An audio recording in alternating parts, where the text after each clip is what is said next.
This is an estimate for a family house. We've used the $300,000 you were saving. What? Wait. Did you already spend that money? Be grateful we used it well. It's your fault for hiding it. Did you guys even check the name on the account? My name is Laura, and I'm a 35-year-old office worker. My husband Mason and I have been married for 2 years. We met at a house party and he was really interested, which started our relationship. After dating for about a year, he proposed and we got married. During our dating period and even after we got married, Mason was very sweet. I was sure I had married a good man. However, after about a year of marriage, he started to change. At first, he agreed to share the household chores, helping with cleaning and laundry. He wasn't good at cooking, so I did that. We had a fair distribution of household chores. However, he started saying he was tired more often, and he slowed down with his housework. Then he gradually stopped doing his chores altogether. Since I also have a job, if I'm responsible for cooking every day, I hardly have time for cleaning or doing laundry. So I end up doing everything on the weekends. Even though we had agreed to share the chores before, he refuses to help out when I ask him. Ironically, he tells me to do less housework, yet he stubbornly refuses to do any himself. Around this time, he started acting like a dominant husband, insisting on having his own way in everything. His selfish words and actions started to wear me down mentally. Another person who bothers me is my mother-in-law. She has a knack for showing up unannounced at our house, perfectly timed for when I get home. I haven't even prepared the food, and the room isn't properly tidied up. It's really troublesome because she comes over in this state and then walks around the house criticizing me.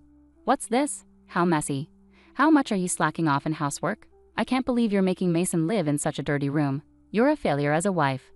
It's really hard being nagged at by my mother-in-law when I come home tired from work. Cleaning and doing laundry are supposed to be Mason's responsibilities. Even when I try to explain the situation, she doesn't listen at all. What are you saying? My son is working, isn't he? He shouldn't have to do housework. Well, I also work. It's different for you who works half-heartedly. Mason works hard, battling the harsh waves of society. I work really hard too, but no matter what I say, it doesn't seem to get through to her. She was never a reasonable person to talk to in the first place. Anyway, what are you making for dinner today? You have to make sure Mason gets proper nutrition. Well, today I'm making fried chicken, salad, and some soup. That's not enough. Make 2 more dishes. I can't really make that much more after coming home from work. Stop talking back. What kind of upbringing did your parents give you? I was so fed up with being told all these things that I said something confrontational. Isn't it really rude for you to show up unannounced at our house? Didn't your parents teach you basic manners? My mother-in-law's eyes widened with anger. What? Who do you think you are? A daughter-in-law should not be so impertinent. At that moment, when my mother-in-law was screaming, Mason came home. Hi, Mom. I didn't know you were here. Welcome back, Mason. Listen to this. Laura was so mean to me. She really hurt my feelings, my mother-in-law said, pretending to cry. My husband, taking her words seriously, glared at me angrily. Hey, what's going on, Laura? It's not okay to hurt my mom. Wait a minute. She hurt me first, okay? I just stood up for myself. Then my mother-in-law, acting innocent, started crying dramatically. I stayed silent. I was just trying to give Laura some advice about housework, but she got upset and became angry. What? Laura, why are you reacting like this? Wait, are you just going to believe everything she says? There's no way my mom would lie. It's wrong of you to treat her badly when I'm not around. I didn't think you were that kind of person. My husband completely sided with my mother-in-law and wouldn't listen to me at all.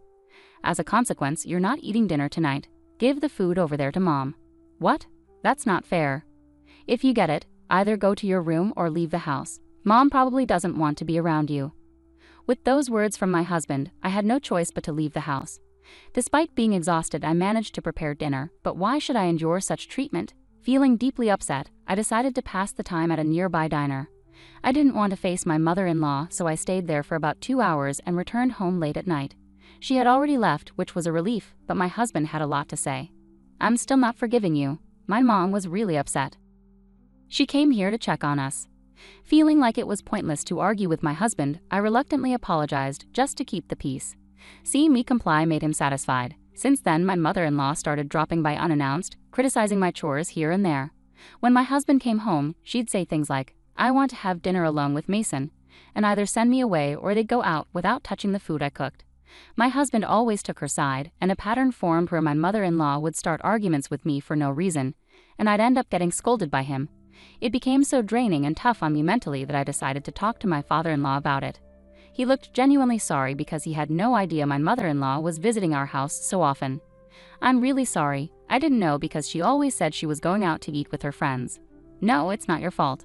I've been giving her money for meals because she says it's hard for her to socialize with friends. Didn't you know about this? I had no idea. I see. I'm really sorry. My father-in-law apologized to me several times. I felt relieved because he promised to talk sternly to my mother-in-law.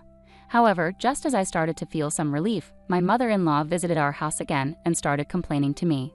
You're really cowardly, going behind my back to tell my husband about me. I'm just coming to check on you and Mason. It's really disappointing. She said those things angrily, but I couldn't take it anymore. I heard you've been receiving money from father-in-law every time you visit our house. He said it's for meal expenses, but why haven't we seen any of that money? Are you keeping it all for yourself? Cutie, what are you saying? That sounds awful. I use that money to treat Mason when we eat out. But father-in-law said he gives it to you each time. You've eaten at our place several times too, haven't you? What if he knew you were keeping most of it? You're such a troublesome daughter-in-law. Are you trying to make things difficult for me? I'm the one who's troubled here. Please don't come over so often. Shut up. I'm just visiting my son's house. I'm not here to see you. With that, my mother-in-law flopped down onto the sofa.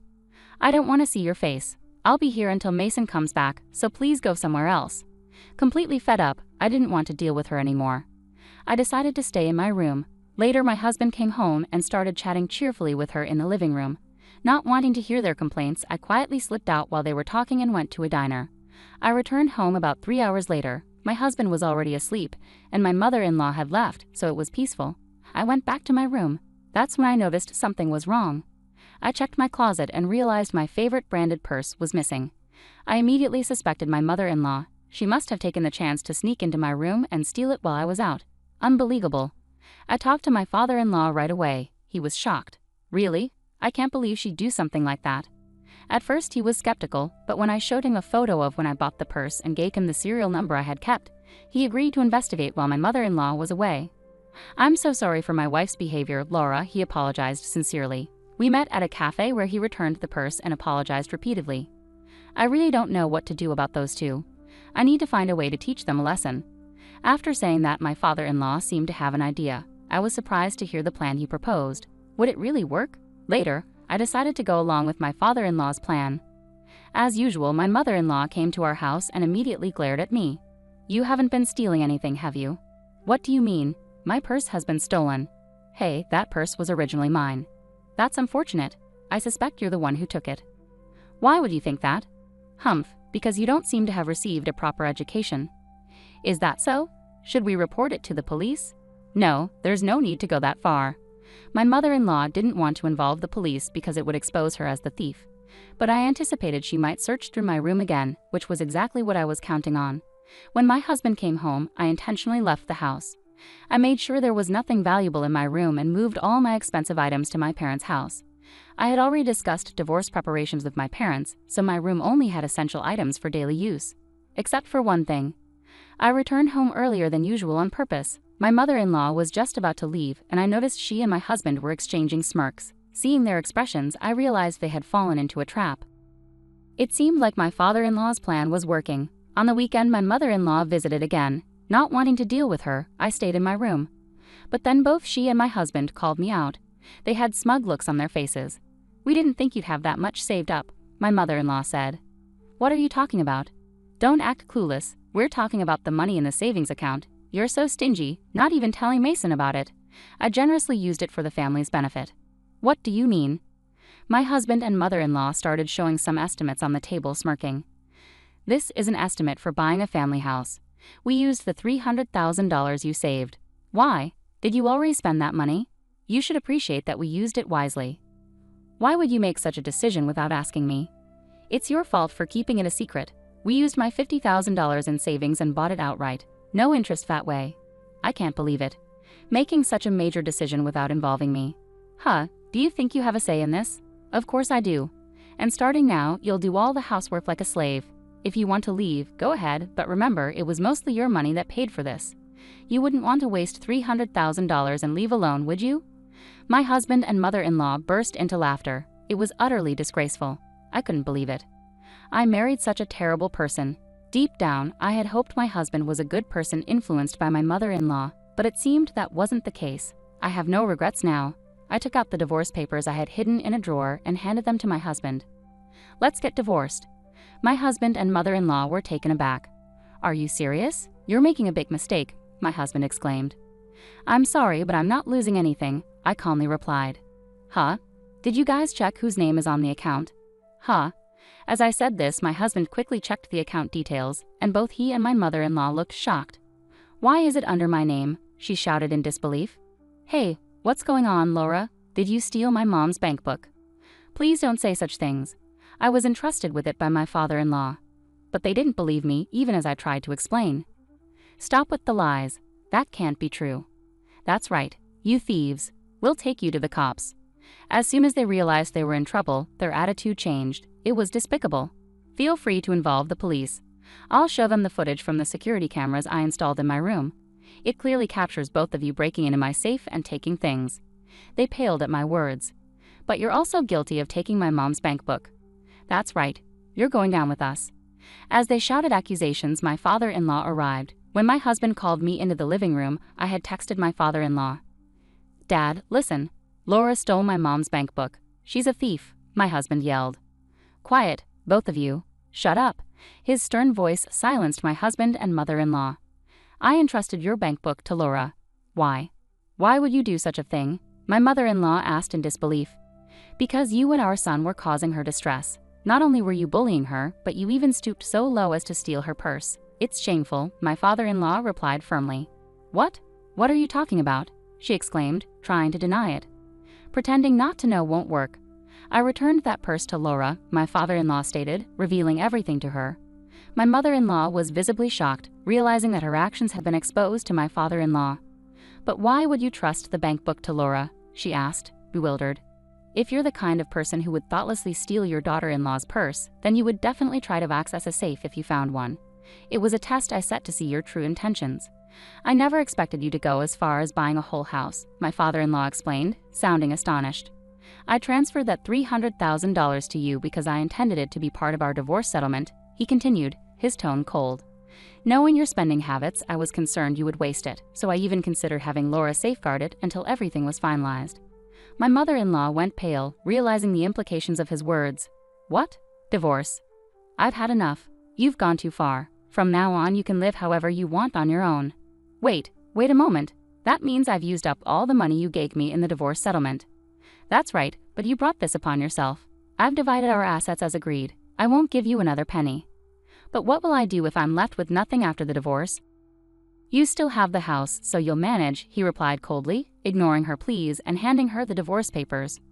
My husband stood there in shock, mouth agape. I handed him the divorce papers as well. "Why are you hesitating? Fill it out quickly." "Is this really happening? Are we getting divorced too?" "Absolutely. And just so you know, I will be making claims against you." "What?" "I've been recording the numerous verbal abuses you and your mom have directed at me. I consulted with a lawyer, and it turns out I can claim damages for emotional distress due to your harassment." "No way." "Also, I know about your affair." "What?" "I've received evidence photos from a detective agency, so I'll also be claiming damages for your infidelity. The lawyer says it should amount to about $50,000 from you." "But hold on, I don't have any savings left because I used $50,000 to buy a house." "We can arrange for installment payments, so that should work out, right?" And so my divorce from my husband was settled smoothly with the help of my lawyer. I successfully received damages as compensation. It turned out my father-in-law also parted ways with my mother-in-law. My husband and mother-in-law had hastily used what they mistakenly believed was my money to build a house, depleting all their savings. They considered selling the house later on, but its value had dropped significantly, leading to a substantial loss if they were to sell it. My mother-in-law, not yet eligible for retirement benefits, had to take up part-time work to make ends meet despite living in a grand house. My ex-husband faced a pay cut and was transferred to a rural area after his affair was exposed at work. Despite finally purchasing a home, he now lives in a modest company apartment and pays damages. Meanwhile, I have financial stability thanks to the savings I diligently accumulated since my single days. I'm considering continuing to save and exploring investment opportunities to grow my wealth further. At the moment, I'm content without being in a romantic relationship and focused on my own financial independence and well-being.